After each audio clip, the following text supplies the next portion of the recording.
नमस्कार। मैं डॉक्टर सोनाली नाइक। आज हम गजानन महाराज की पोथी का 18वां अध्याय पढ़ने वाले हैं। उसके पहले एक मेडिटेशन करेंगे। शांत बैठिए, गहरी सांस लीजिए, आंखें बंद कर लीजिए। अपना सारा ध्यान आज्ञा चक्र पर केंद्रित करिए। देखिए कि आप एक बहुत शांत और प्रसन्न जगह पर बैठे हैं। समंदर का किनारा है, शीतल पवन बह रही है, लहरों की मधुर आवाज आपके कानों पर गूंज रही है। आप बहुत शांत हो, प्रसन्न हो, प्रभु श्री राम का ध्यान कर रहे हो। साक्षात प्रभु श्री राम आपके समक्ष खड़े हैं। प्रभु को देखकर आप आनंदित होते हो, पुलकित होते हो, नतमस्तक होते हो। प्रभु ने आपको आशीर्वाद दिया है कि आप शारीरिक रूप से संपूर्ण स्वस्थ हो, मानसिक रूप से संपूर्ण सुदृढ़ हो, ऐहिक रूप से संपूर्ण सफल, सामाजिक रूप से संपूर्ण कार्यरत।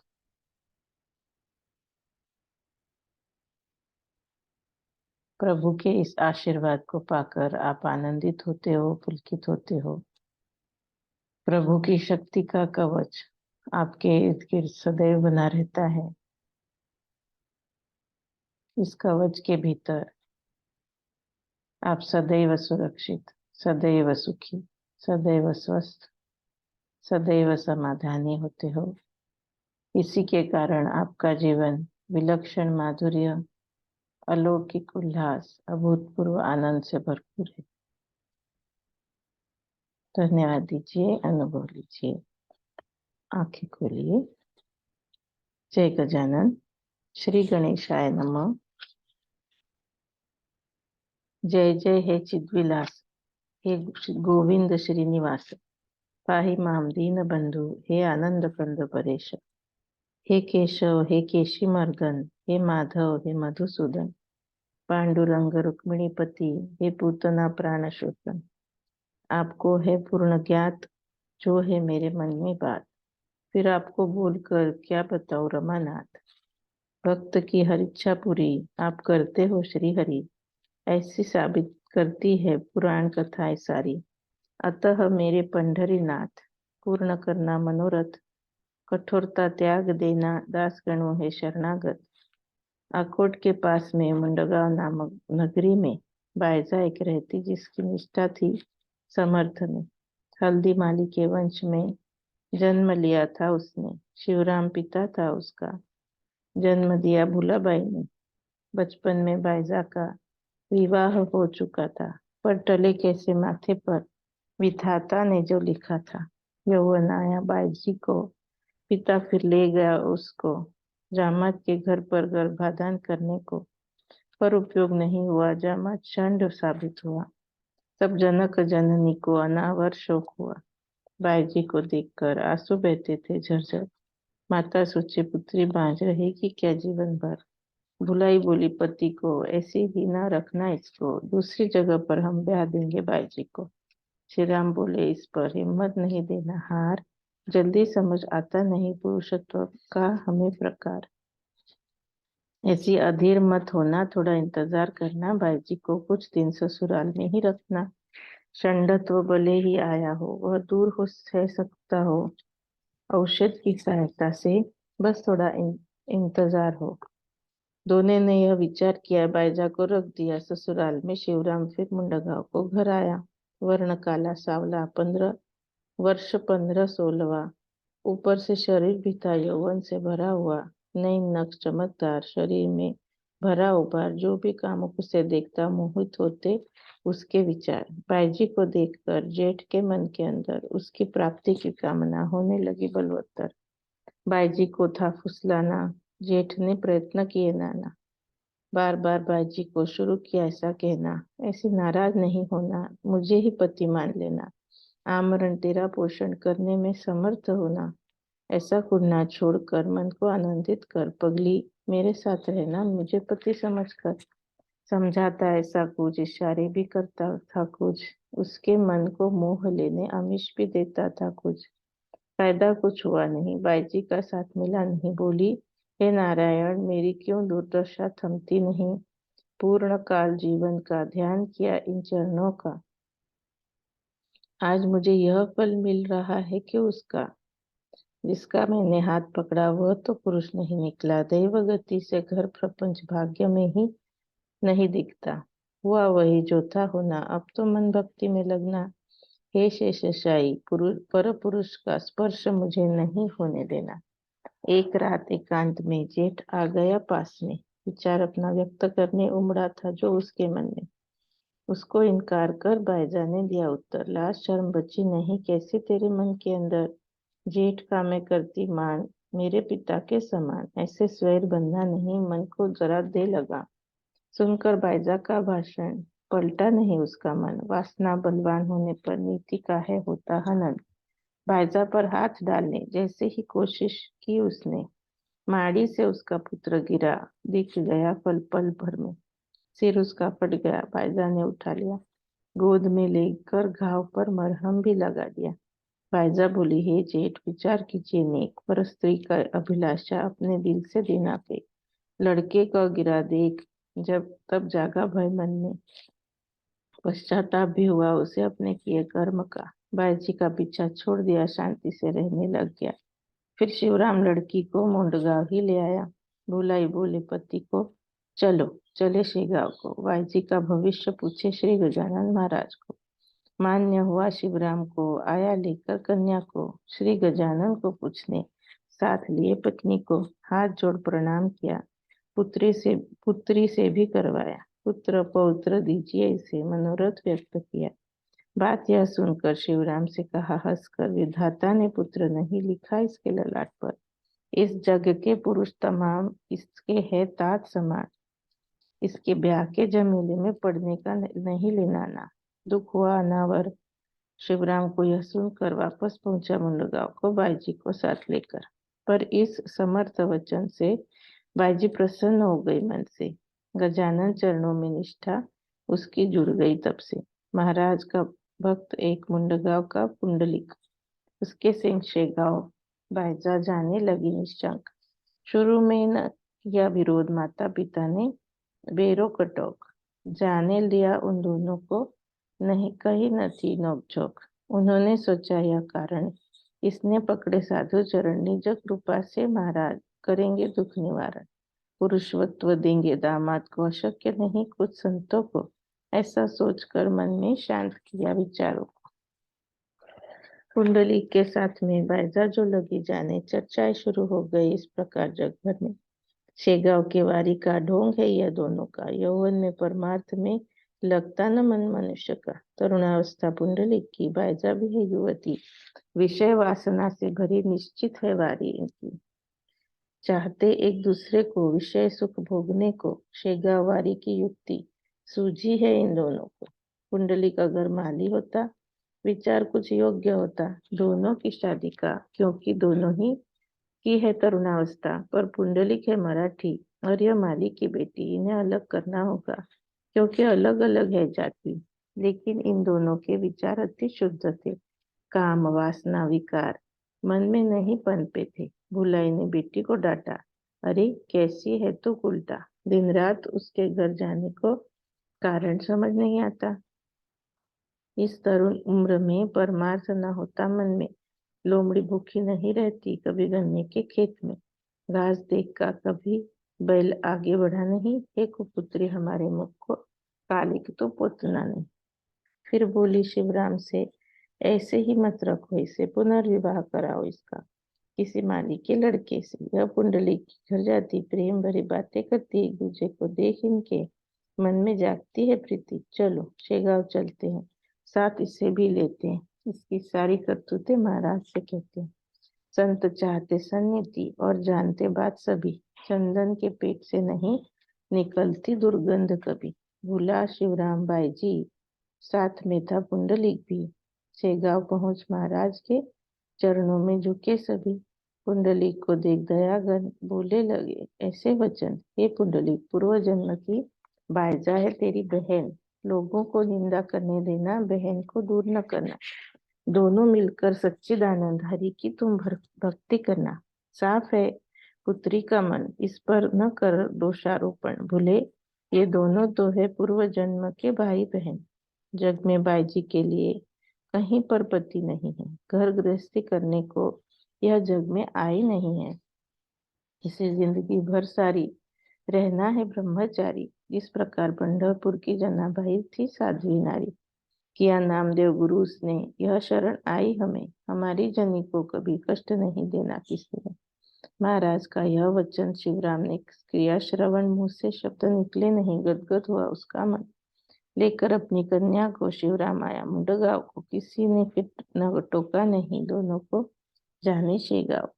महाराज भक्तों को सदा कैसे करते हैं रक्षा, श्रोता जन इस बारे में सुनिया बगली कथा। भाऊ राजाराम कंवर नाम था, खामगांव में डॉक्टर था, वहां के दवाखाने का वह अधिकारी था। उसे बड़ा फोड़ हुआ, बड़े डॉक्टर को बुलाया, खामगांव आकर उसने इलाज उसका शुरू किया। बुल्ढाना, अकोला, अमरावती से डॉक्टर वहां आए कितने, उस पर शस्त्र किया क्रिया के जैसे हर संभव इलाज करने। फोड़े पर मरहम पट्टी की और शस्त्र किया, क्रिया भी की। फोड़ा ठीक करने को कितनी दवाएं पेट में दी, कुछ भी गुण नहीं आया। फोड़ा तो बढ़ता ही गया। बड़ा भाई बीमारी से चिंताग्रस्त हो गया, दर्द असह्य बढ़ने लगा, भाव व्याकुल होने लगा। अंत में उसके मन में विचार यह आने लगा, कष्ट का होगा निवारण, जाऊं सदगुरु को शरण। इलाज एक ही बचा है, सदगुरु के स्मरणाचरण। बिस्तर पर ही जोड़े हाथ, बोला है सदगुरुनाथ, अंत आपके पुत्र का न कदापि देखिए आप। विनती करता रहा पल पल, रात भर होकर विकल, 1 बजने का समय होगा, मध्य रात्रि गई निकल। तम से अंबर भर गया था, किर्र शब्द गूंज रहा था, लोमड़ी की आवाज ने जंगल सर पर ले लिया था। ऊपर टाट लगी हुई एक बैलगाड़ी आई, सुडौल बैलों की जोड़ी गाड़ी के थी जुटी हुई। घुंघरू माला कंठ में बज रही मधुर स्वर में, आगे और पीछे का पर्दा लगे थे उस गाड़ी में। दवाखाने के दरवाजे पर गाड़ी खड़ी हो गया कर, डॉक्टर सब देख रहा, लेटे लेटे शैया पर। फिर उस बैलगाड़ी से ब्राह्मण एक उतरा, नीचे द्वार खटखटाने लगा बंगले का डॉक्टर के। बंधु ने दरवाजा खोला, ब्राह्मण से यह प्रश्न किया, हे महोदय, किस स्थान से आगमन आपने किया? ब्राह्मण ऐसे बोला उसको, कहते सारे गजा मुझको, शेगांव से आया हूं मैं, भस्म तीर्थ देने आपको। डॉक्टर भाऊ कंवर को बड़ा फोड़ा हुआ है, जो यह भस्म भेजा है लगाने उस फोड़े को, तीर्थ दिया है पिलाने, लीजिए अपने हाथ में, लौटता हूँ अब, रुकने समय न मेरे पास में। तीर्थ भस्म उन्हें देकर ब्राह्मण गया लौट कर। उसकी खोजबीन की भाव ने सिपाही भेजकर, लेकिन पता लगा नहीं, गाड़ी कहीं दिखी नहीं। भाव ने को विचार किया, कुछ तर्क लगा नहीं। फोड़े को जब भस्म लगाया वह तत्काल फूट गया, भर भर कर कितना सारा मवाद बाहर निकल गया। 1 घटिका के बाद पूरा साफ हुआ मवाद। महाराज के भस्म की है महत्ता ऐसी अगाध। भाव निद्राधीन हुआ, रोग पूर्ण नष्ट हुआ, धीरे धीरे ताकत आई, भाव पूर्ववत हुआ। दर्शन को शेगांव गया, समर्थक ने भाषण किया, मेरी गाड़ी के बैलों को तूने चारा भी न दिया। संकेत में जो कहा उन्होंने समझ गया। भाव मन में आनंद की उत्तान लहरें उठी, हृदय के सागर में। उसी रात्रि का महान ब्राह्मण अन्य न कोई मेरा गजानन, मुझे पुत्र के लिए उन्होंने खामगांव में किया आगमन। रोग पूर्ण दूर हुआ, कंवर ने अन्नदान किया, श्री गजानन महाराज अंतर्ध्यामी थे अवलिया। एक बार महाराज ने श्री विठ्ठल से मिलने चंद्रभागा तीर्थ पर आगमन किया। पंढरपुर में भक्त समुदाय संघ था और दिन था वारी का, खास वाहन लगातार रास्ता चल रहे पंढरी का। जगू बाबा, पाटिल हरी, बापूना भजन मंडली सारी। शेगांव नगरी से निकल पहुंच गए नागझरी। उस गांव में एक मले में एक बड़े से सुरंग में गोमाजी नाम के संत लीन हुए थे समाधि में।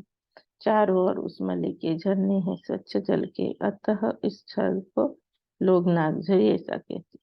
गोमाची बुआ ये संत महादाजी के गुरु सत्या शेगांव के पाटिल कुल को आशीर्वाद इनके अनंत अनुसार रिवाज और श्रद्धा के सारे पाटिल शेगांव के आगे बढ़ते पंडरी को दर्शन कर गोमाजी की इस परिपाटी के तहत नगझरी पहुंचकर पंडरी को बढ़ गए। अग्निरथ में बैठकर श्री गजानन की सवारी, साथ में पाटिल हरि बापुना और इतर 550 जनता। दूसरी पवित्र वह दिन था, आषाढ़ शुद्ध नवमी का।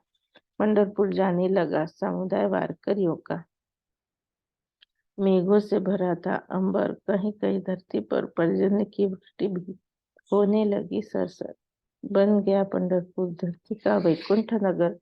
ज्वार आने पर जैसा उफन रहा कोई सागर। प्रदक्षिणा के मार्ग पे करतालों के का चला गजर, जय जय राम कृष्ण हरि गूंज रहे थे उच्च स्वर। शब्द किसी का भी कोई नहीं देता था सुनाई। आनंद और उल्लास का वर्णन हो सकता नहीं। सावता गोरा कुंभार नाथ, निवृत्ति ज्ञानेश्वर, सोपान मुक्ता जनार्दन, श्री तुकोबा देहुकर, पालकियां इन संतों की पंढरपुर में आ पहुंची। अबीर उड़ा रहे भक्त, व्यक्त करने आदर भक्ति। मानो गगन में सर्वत्र बुक्के का बन गया है छत्र। वातावरण को महका रहे थे पुष्प और तुलसी पत्र। ऐसी भक्तिमय माहौल में महाराज आए पंढरपुर में। आकर फिर ठहर गए कुका जी के वाड़े में। वाड़ा यह कुका जी का प्रदक्षिणा के मार्ग में था। भक्तों का प्रचंड समुदाय जमा हुआ मंदिर में।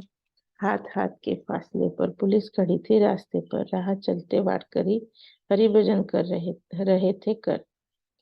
वह था 11 का दिन। हरि पाटिल के संग दर्शन करने बापूना बिना निकल गए सारे ही जन। बापूना पीछे रह गया, जो था स्नान करने गया। बाकी सारे चले गए, उसका समय लग गया। स्नान कर वापस आया, सारी बात समझ गया। विठल दर्शन करने अभी हर कोई निकल गया। दर्शन की आस लिए निकल पड़ा भागते हुए। मंदिर के चारों ओर असंख्य भक्त जमा हुए। चीटी को न जगह मिले, वहां बापू न कैसे चले। दर्शन हेतु मंदिर में और गरीबी भी थी पल्ले। बापू न अपने मन में लगा विठल का ध्यान करने। दर्शन दीजिए ऋषिकेश, कठोरता क्यों की है आपने। सावता माली को दर्शन देने दौड़ आए आप अरण में। वैसे ही मंदिर के बाहर आ जाइए आप मुझसे मिलने। अरण का अंतर 8 कोस। यहाँ तो नहीं इतना खास। मैं तो रास्ते पर खड़ा हूँ, बस मंदिर के ही पास। अनाथों के नाथ आप हैं ऐसा सारे कहते हैं, फिर भगवान आप मेरी उपेक्षा क्यों करते हैं। ऐसा खूब स्मरण किया, अंत में हताश हो गया। सूर्यास्त के समय वापस वह वाड़े में पहुंच गया। पूरे दिन का उपवास हुआ, मुख अति म्लान हुआ। बापुना का मन था विठल की ओर लगा हुआ। शरीर तो था घर में, मन अटका मंदिर में। बापुना का था पर पूरा दर्शन की तड़प में।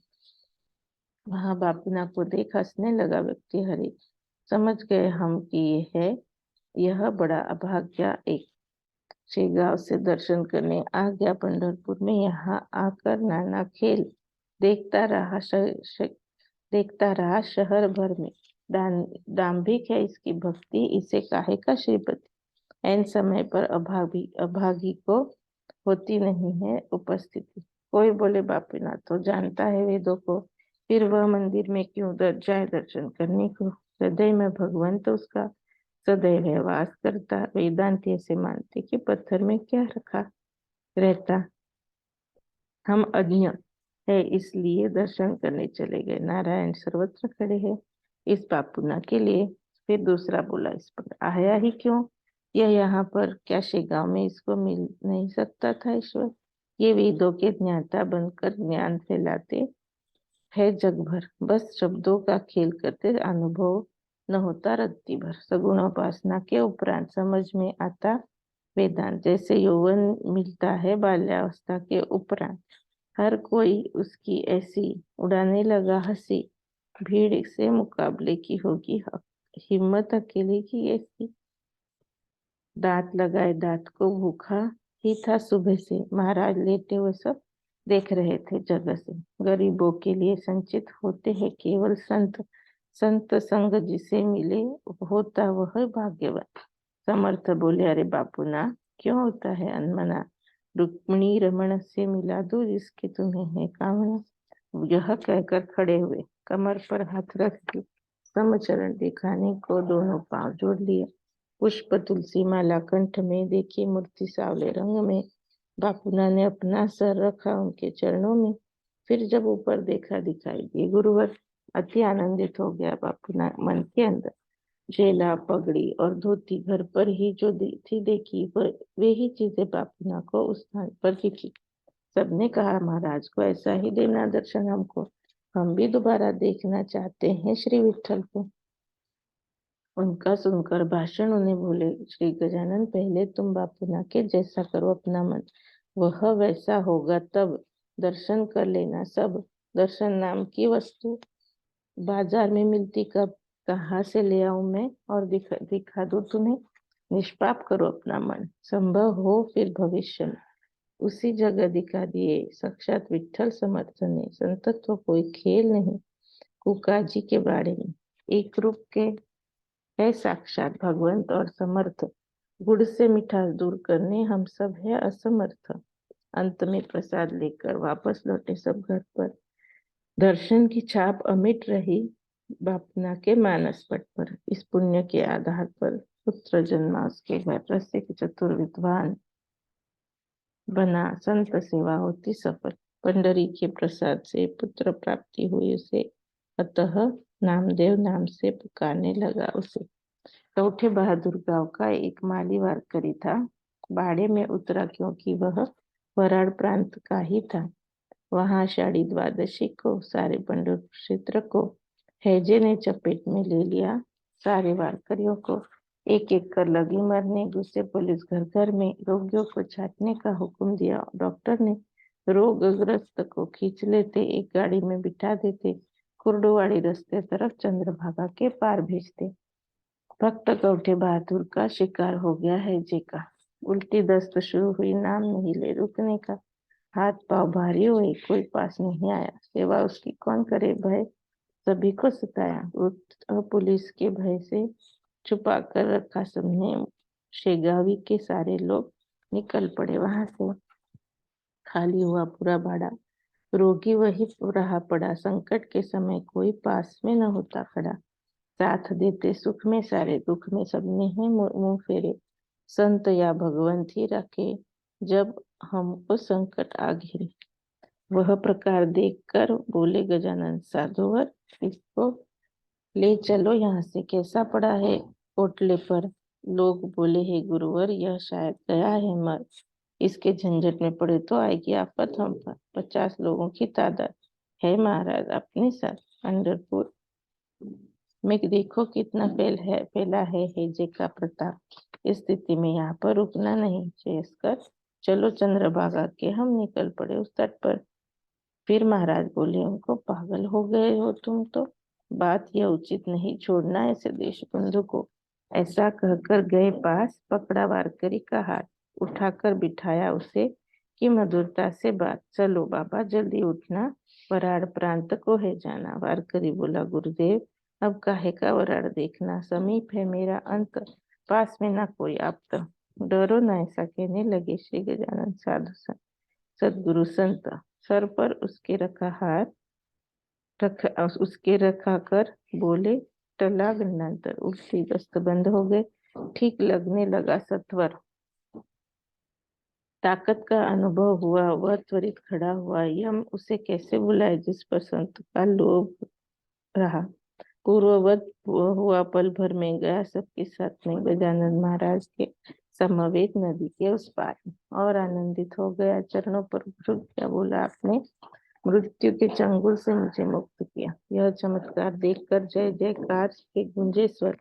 कुर्डुवाड़ी पहुंचे सारे निश्चिंत मन को लेकर। इस प्रकार पंढरपुर से शेगांव को जा पहुंचे सारे भाविक भक्तिजन। संत गजानन महाराज के एक कर्मठ ब्राह्मण था, दर्शन करना चाहता था। श्री गजानन को देखने शेगांव में आया था। उसने स्वामी की कीर्ति अपने देश में सुनी थी। कितनी दूर से आया था, मन में दर्शन की आस थी। ब्राह्मण था मध्वमती, अच्युत अच्युत मानता थी। समर्थ को देखकर उसकी हो गई क्रुद्धमती।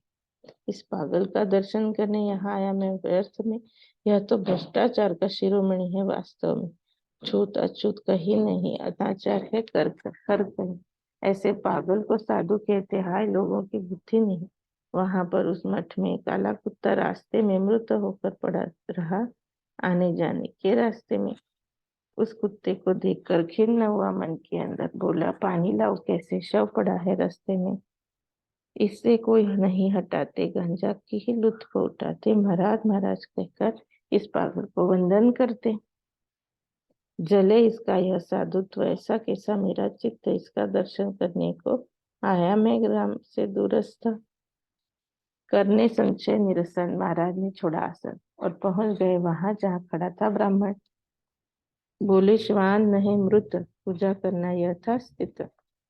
हे विप्रवर, आपको तो संशय है अनुचित। सुन ब्राह्मण को क्रोध आया।